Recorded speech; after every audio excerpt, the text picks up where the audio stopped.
We upgraded. Ladies and gentlemen, welcome back to another episode of the No ID podcast. I have writer, content creator. She is 1/4 of the women Avengers of comedy. Was it women's? What do you guys call it? LOC, Ladies LOC. of We're Co- the LOC, Ladies of LOC. Comedy. I'm a quarter of I it. had the you're a quarter of it. Yeah, we don't do math here. She's been going all around. Very busy lady here. Very busy content creator, actress. I don't know. She got so many slashes behind her name. The one and only Sheri Gill Dixon. How you doing, ma'am? I'm good. How are you? Better. Took 4 years for this, but we finally made it happen. It has not been 4 years. Maybe 2. I'll say two. So I met you doing what was it, second Saturdays at That pushed. Yeah, I remember. And you were a killer. I was like, who is this fine sugar mama hopping up on this? Who the hell is this? And she was like, oh, it's just so nice to work with you. I'm like, I'm kind of awkward around people, so I didn't know how to take it. And then I just saw you popping around on the scene. Then, like, I did a lot of research. You're an actress as well, too, right? I am. Yep. So I was So an how did you actress get way started before into the stand-up. arts? Into the arts, period. Okay. So it was back in the early years of 1970. No, I'm just kidding. It was early though. So I did theater in high school. I'm a little older, so I loved it. But back in the 70s and 80s, it wasn't the career choice, that people had. You couldn't make money doing it, really, or at least that's what your parents told you. So I took another route and went off and failed out of college twice. My parents were so proud. And then when I guess it wasn't until my 40s I got back into acting. And I just was tired of sitting in a boardroom and said, you know what, I want to do something that I enjoy. So I had moved to Virginia Beach and I just Googled acting classes and found Keith Flippin at the Actors Place and signed up and took a beginning Meisner class. And that's pretty much the start of it. That was in 2013. Hmm. Yeah, so Okay. what were you gonna ask me? Who's the actor? What? Who's the actress or the actor, like that movie that was like, you know what, I want to give this a try? I don't really remember. It's been that long ago. 'Cause you got to think. You mean in my 40s or when I was in high No, school? like in I mean, general. I just loved. So, okay, my very first job I had at 16 years old was at the movie theater, the local movie theater. And I think that's really Hmm. where I fell in love with movies. And you got to remember back in the day, that's when you had the big reels and the tape, it would break and then and the audience would be like, screaming, and you have to run up and splice it back together and then start it back up. That's when I worked at the movie theater where there were no cash registers. We had a drawer with some money and, care tickets that you handed out to people. And we were able to, go and sit and watch every movie that we wanted to in between and on our days. And I just loved movies. So I think that's where I fell in love with movies was my first job. Okay. 'Cause I thought, like, I always say like Meryl Streep or Oh, I love Barbara Meryl Streisand. Streep. Yeah, all Thank of you. them. But there's so many though, There's so many great so I did have the opportunity, and I hate doing this because people are like, "Oh my God, now she's gonna name drop." No, but I had the opportunity to work on the set of Tammy. I was just background. I was a lesbian. They did offer me extra money to show my titties, and I said, "No, I think I'm gonna pass." And so I didn't do that piece of it. But to be able to work with Melissa McCarthy and Kathy Bates was amazing to see them work. They are two of the most amazing, friendly, humble individuals. And that was one of the very first really large sets that I was able to be on. Yeah, okay. I haven't seen Tammy at all. Well, they don't even show the titties, so I should have done it and just taken the money, but they It's cut it out. 2025. I'm pretty sure they would have had like some kind of site that had Sherry's titties online. All right, you forgot who's on my podcast outside of your friends. Well, here's the thing. That's one of the reasons why I didn't do it, because my son was really young then, and Mhm. all I kept thinking was when he got older that his friends would be like, "Oh my god, look what I found. It's your mom's titties." And I was like, "I'm gonna have to pass on that. I'm gonna keep them under wraps." They pop up at the door. "Hey, is your mom home today?" "Oh, she's at work." Jon "Oh, how come?" Jonathan, where's your mom? Where's your mom? Listen, he gets so mad. He gets so mad when people hit on me. I started talking about it in my stand-up actually because it's so funny.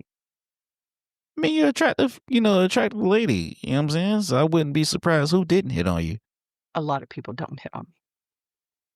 Kevin Spacey didn't hit on me, and You're I was too in House of young. Cards.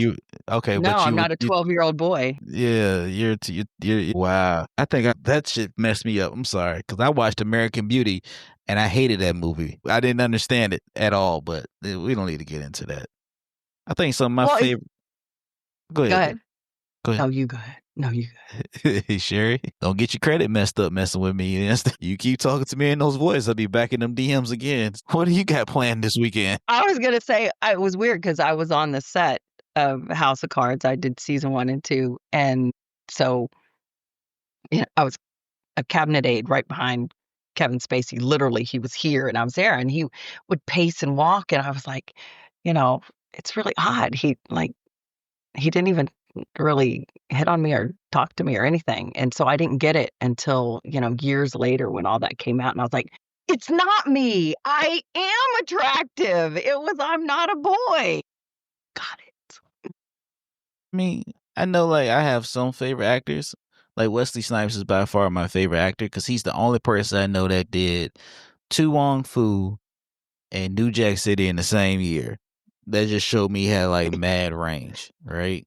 Yeah. And Don Cheadle and Jeffrey Oh, I love Wright. Don. If you want, Viola Davis is another one. Meryl Streep Jamie Lee Curtis for sure. She is setting the internet on fire right now with Freakier Friday. So I mean, I get it. I got a little range. Now, what made you transition into comedy? Like you went from usually it's the other way around. It's like stand up to comedy. You went no, you went. Excuse me. You went usually it's stand up comedy to actor. You went actor to stand up comedy, still acting. What made you go into stand up? It's weird because I always thought about doing stand-up, and I used to always tell my son, I was like, "No, I should do stand-up. I'm funny." And he'd go, and I "For real?" And I think that I was just being a stand-up comedian, you are very vulnerable. It's very different from being behind the camera. When I'm doing a film, I have a whole script, I have hair, I have makeup. Like the audience that sees the film is not in the room with me. I'm not getting that immediate feedback, and I can also hide from it. I am not going to see them in person when they're watching the movie, right? So when you're on stage doing stand up, I think I was just terrified of getting on stage and not being funny, even though I really felt like I would be funny. So I think it just took all these years of experience for me to go, "Fuck it, I'm just gonna do it." We can cuss on your podcast, right? Because I mean, you have met me. I was raised by a Marine. We're colorful. We drop F-bombs, so we do. Okay, so once again, if I say you can't cuss on my podcast, that'd be a contradiction. Being the fact that about 2 episodes ago, I had a young lady named Kylie Cash up here talking about being a dominatrix and dildos up men's butt. So if I say you can't cuss, what sense does that make to say that you can't cuss? See, that's how I What? know That people that come on this show or I listen to have the show. not seen your podcast. That's I've how I seen a know couple of people don't watch it. episodes. Wow, I'm gonna have to go pull up some of your episodes. I literally had a young lady I had no idea. talk about dildos and butts. I had another one with the dominatrix had the hood on her head. This is the shit that pisses me off. And I'm sorry, I'm veering off. I do apologize. I That's would okay. hit I'm somebody. squirrel. Yeah, I appreciate you. If I hit you up, I know sometimes you don't listen to it. I get it. But I have people that hit me up like, man, I want to get on your podcast. I'm like, are you sure? Have you seen what I do? No, man, I don't know what you're talking about. I've had porn stars, Daisy Ducati, Sexual Savage, Nymph the Enchantress, Kylie Cash. I got Misty Stone coming. I've had comedians, Buddy Lewis, Michael Collier, Diallo Riddle, Nori Davis. Kel Morton. Kels Morton, Sheri Gill Dixon. I had a lot of them up here. I'm like, "Are you sure?" "Oh, man, I don't know, man," like, I had a guy hit me up. I'm getting this off my chest because he hit me up last night. I said, "Hey, bro, I've had porn stars and dominatrix up here. You sure you wanna go up here and talk about a family business?" "Nah, man, long ass fucking message." It's okay. That's my stepchildren in the background. We love the dogs. Sherry's boo boo right now. Every time I see her, I just buy her French fries and wine. Every time. I'm kidding. I'm kidding. I'm kidding. No idea you have very colorful guests. Wow. Yeah. Yeah. Found my niche. So you're very But what is your vulnerable. niche? You just went from porn star to comedian. What's your niche? Just see, I like that because I don't know if you've seen my post. I've been talking about it for years, and by my birthday, which is in a month, I'm gonna have a podcast episode out. I want to do my own podcast because I love to talk. You should. And everyone is always asking me, "Well, what's your topic?" And I'm like, "Everything." And they're like, "Well, usually you have to have a lane." Okay, it's all the lanes.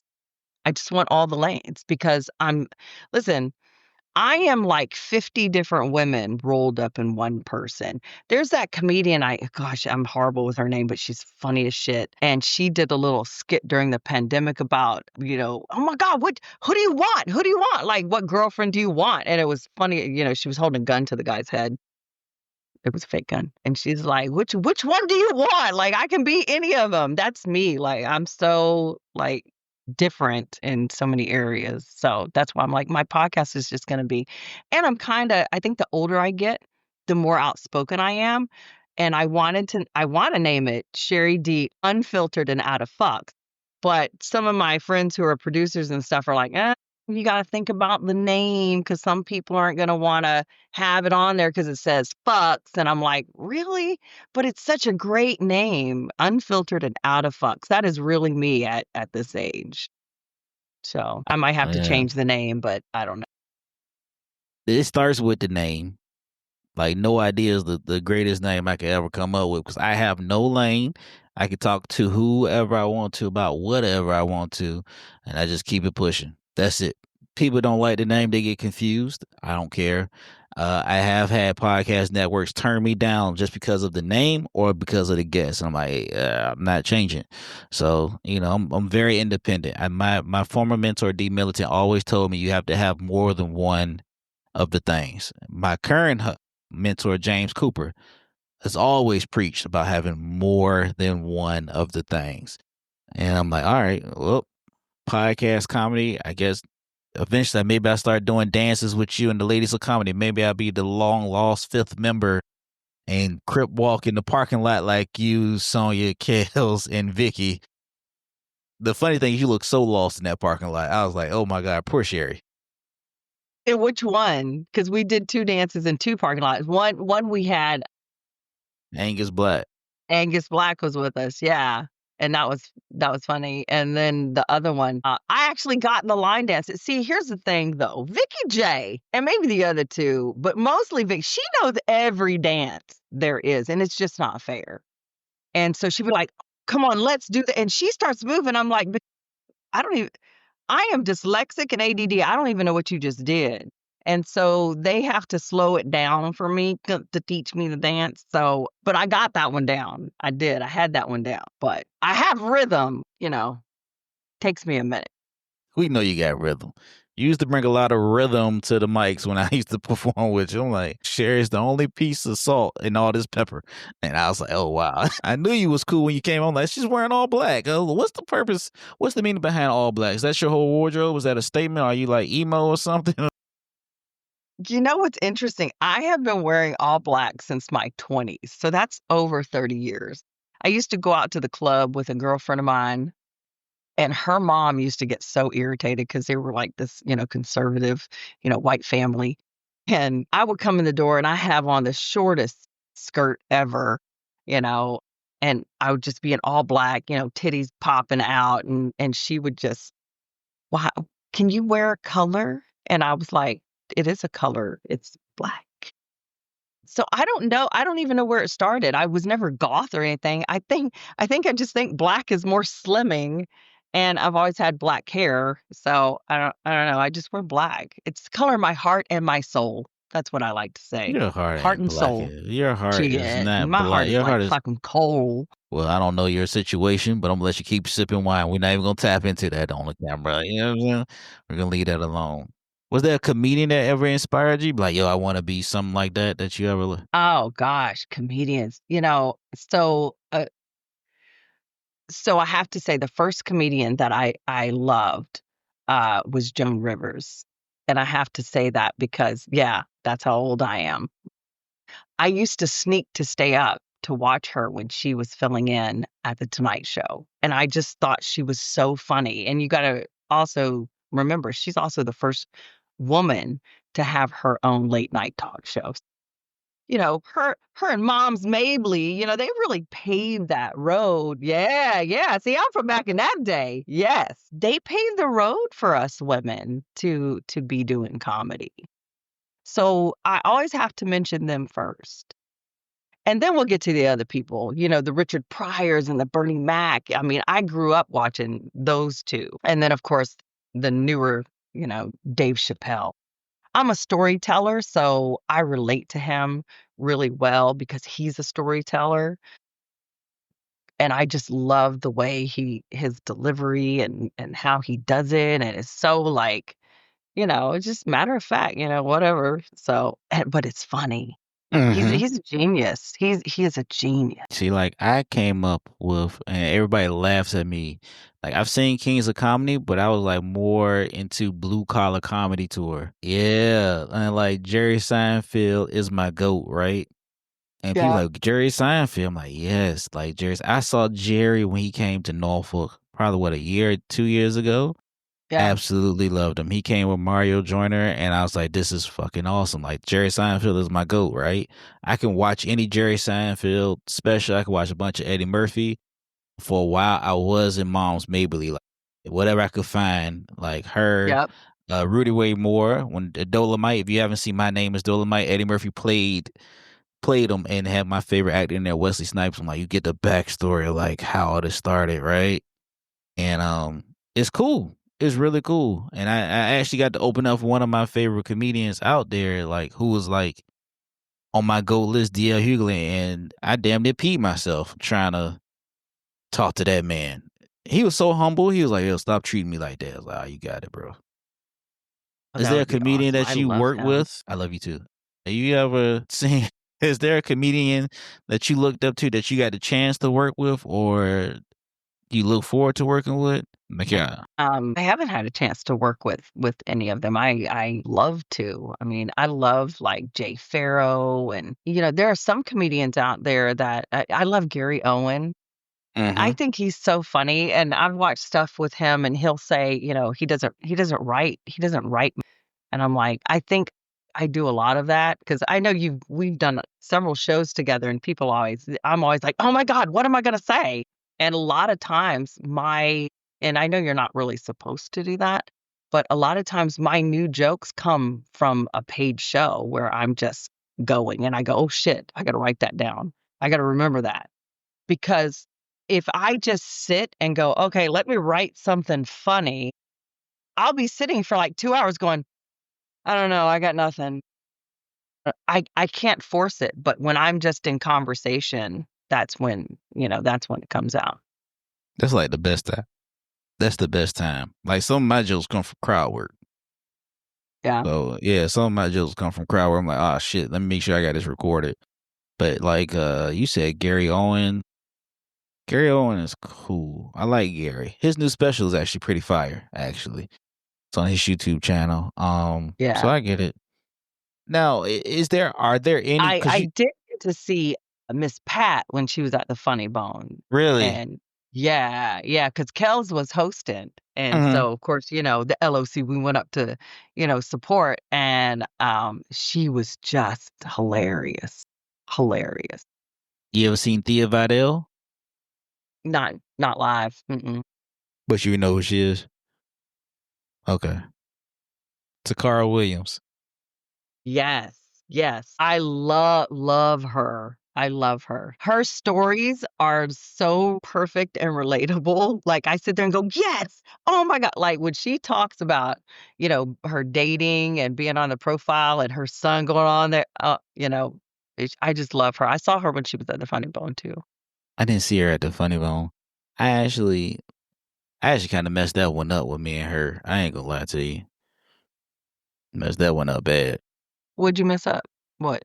I was shooting my shot. I was like, "Fuck it." I was like, because I had saw her. I think it was either it was Comedy Central, and I saw her on Southside, and I was like, "Oh, and she's so beautiful."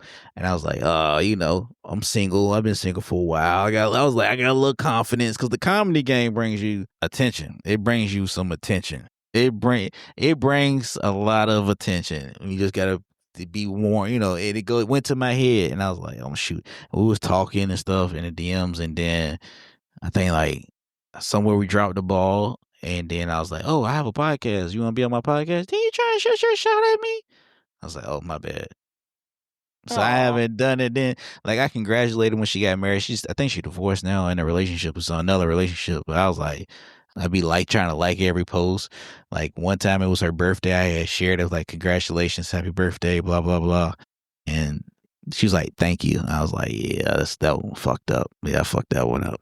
Fucked that one up. I could have been gone by now. Could have been a house husband." Cause you know what I'm saying? You get the attention yourself. You get it. Like you be up there performing and people like, "Man, she's so fucking funny."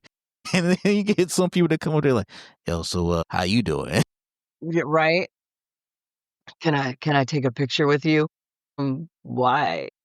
Has there been any challenges of being a woman in comedy? Because you guys have a pack that I actually respect, right?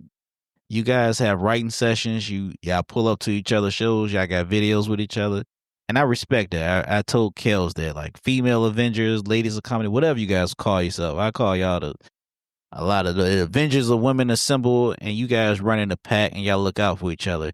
Like, has there been any challenges as a woman comedian coming up in this era? Of course. I mean, look at the flyers that are out there. All you gotta do is look at the flyers. I mean, how many women do you see on a flyer versus men? It's usually 5 to 1, 3 to 1. So it's like we're kind of sprinkled in still. And here's the thing. It's not just like that in the comedy world. It's like that in the whole world. I mean, I'm an executive by day. And it's still a struggle to get a seat at the table for a woman or for you to be heard. So it's nothing out of the ordinary that I haven't dealt with outside of comedy. But you do see it. And then, women, there's the history of women fighting each other, right? Not getting along and really, one woman trying to, put the other woman down.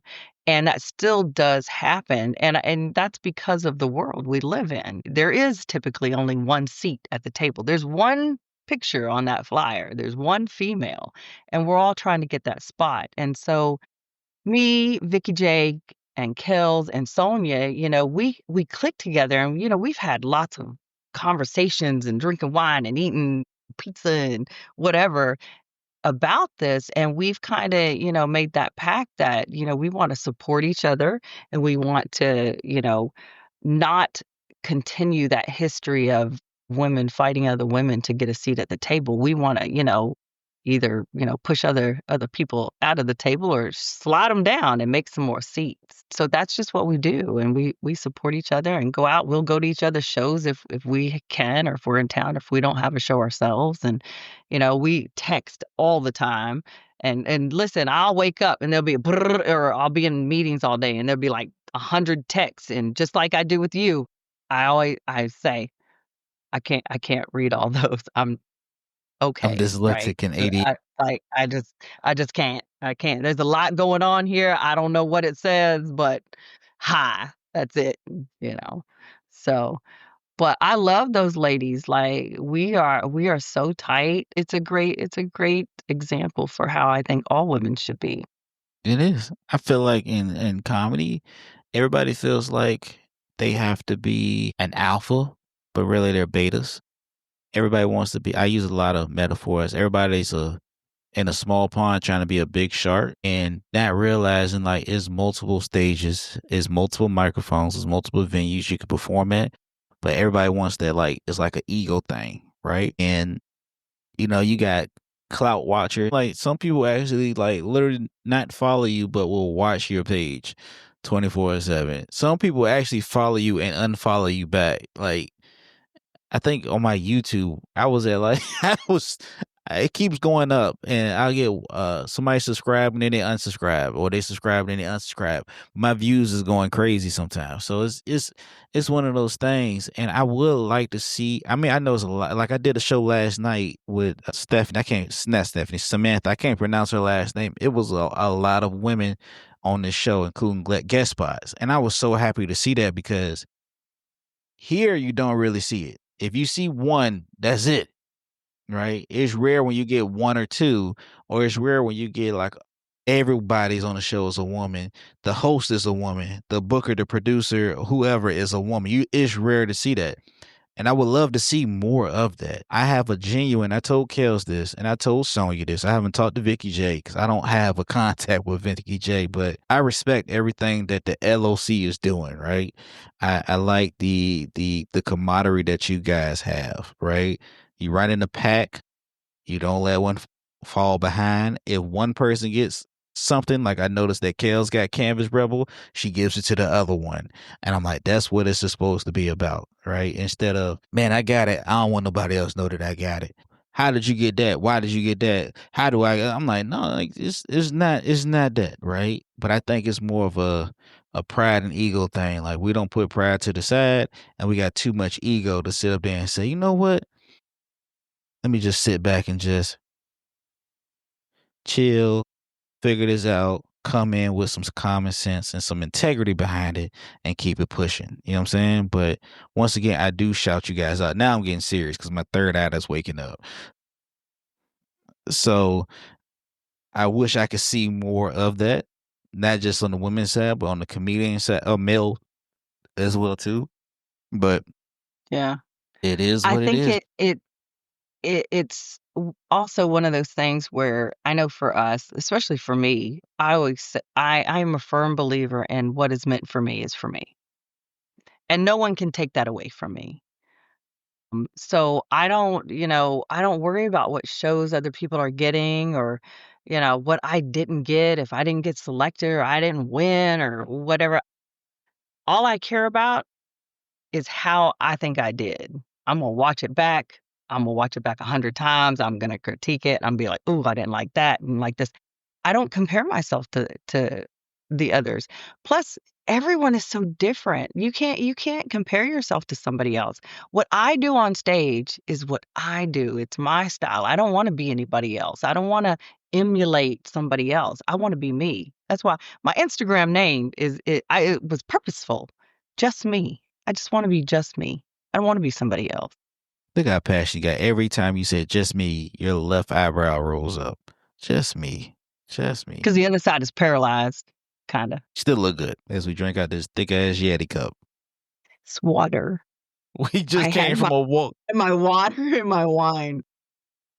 We just came from a nice nature walk on Mount Trashmore. What do you got, man? I'm gonna get some Gatorade, get my electrolytes. Not Sherry. First I got wine, then I got water. Wait, no, I'm sorry, and then I got ginger ale, and then I got I got a lot of liquids going on this desk. I don't know what's happening. Man, So, it was a joke in there, but I'm gonna keep it to myself. You know I what I'm know, saying? right? So many Yeah, jokes. there's so many Mhm. jokes. I tend to make a lot of women thirsty around here. They be like, "Oh man, the receding hairline, the going to the gym all the time, it's just turning me on." You know what I mean? Oh man. So what is that? Before we go off, right? What is that thing that keeps you motivated and keep going? I think it's a lot of people say, "Oh, well, what motivates you? My kids or my family?" No, no, no. That's all PC bullshit. No, my kid. Listen, he better figure it out because I'm gonna die at some point. That's what I tell him all the time, and then he gets mad. Stop saying that. I'm like, well, it's true. Um, what motivates me is just something within me to always want to be better and to succeed and to make the world a better fucking place than it is. That's how my you know schooling came about. I never wanted to go back to school. Matter of fact, I I barely graduated high school. Okay, my mother taught at my high school. And when I graduated, she was so fucking happy. She was like, "Oh my God, thank God." I thought she was gonna end up in prison or pregnant in a trailer park because back then they didn't know what dyslexia was. I'm dyslexic. So she just thought I was lazy and wasn't studying, and I was. So, I just barely got out of high school. I failed out of college twice, and I just kept going. It was more so for my doctorate that I'm getting now. That's when all the George Floyd stuff was happening. And there's all this. I work in transit, so I see a lot of racism that still exists, the low income population, the people who are dependent on transit. See, now we're going to get serious and it's way off on comedy. But, that's my world of seeing how much inequity and inequality and racism still exists in the world today. And somebody has to be the voice of that. So that's what I do. That's what motivates me is to, you know, make it a better place. And through comedy, I think you do that. You know, I had a woman at a show I did last month at Push say that her and her husband at the end of the show, she was a little intoxicated. I'll just tell you that by the end. But she was like, "Oh my God." She said, "I just want to tell you, we never come out. We have kids. We stay home. I didn't even want to come out tonight. We came out because one of our friends he's a new comedian. He was doing a guest spot. And she said, I just have to tell you, everything you said, one, it made her feel like she wasn't by herself. And two, it made her night. It made everything worthwhile. So she came out, she had a great time. She wasn't stressed. She wasn't dealing with all those kids. That's what I love about it because I think when you can make someone laugh, you take away all that pain and that stress, whatever they're going through in life, you take that away for just a minute. That's what I love about Yeah, I respect that. I like the fact that you look into a crowd and no matter nobody's race, religion, background, what they got going on, they just here to laugh. And the fact that you got people laughing at Push, no, Push is pretty easy because once that little rich wine and them liquid deaths get to popping with the little bratwurst, you're Gucci. You know what I'm Yeah. saying? It's a good crowd. I have the best time every time I do a show at Bush. I do. Last night at the venue, oh my gosh, it was fired the whole night. It was just, the crowd was great. And I love it when a crowd is there to have a good time and to laugh. It's the worst thing when you're doing a show and the person is sitting there and they don't want to laugh. And I'm like, why did you even come? What was the Why are you even purpose? here? Yeah, Yeah. like, what was your purpose? Just yeah. You just came out to shit on everybody else. Fuck out of here. You know what I'm saying? You get those people that come over there and they looking in, they making eye contact with you. You know, I love that crowd work. So they be like, I'm like, hey, how you doing today? What's your name? I'm not in for the games. I'm like, oh, okay, you got it. You know what I'm saying? I did crowd work one time. The dude was like, my name's Bang Bang. I was like, yep, you have a great day, good sir. I'm not going to sit up there and go back out and forth with you and try and figure out your name. I started walking to my car after the show. He's like, man, I was just playing. I was like, you said you're supposed to go back and forth with me. I said, not with the name Bang Bang. I'm okay.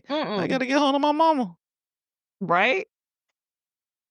But if the people want to get in contact with you or follow you or see your journey or, just reach out, how can they do that? So on Instagram and TikTok, and I don't really TikTok a lot yet. I guess I should, but it's the same. So it's just me, JUSME underscore SGD. That's a G. SG, not T. SGD. Sheri Gill Dixon. So just me underscore SGD. And then on Facebook, it's for us older generation who still use Facebook. I heard it's for us old people.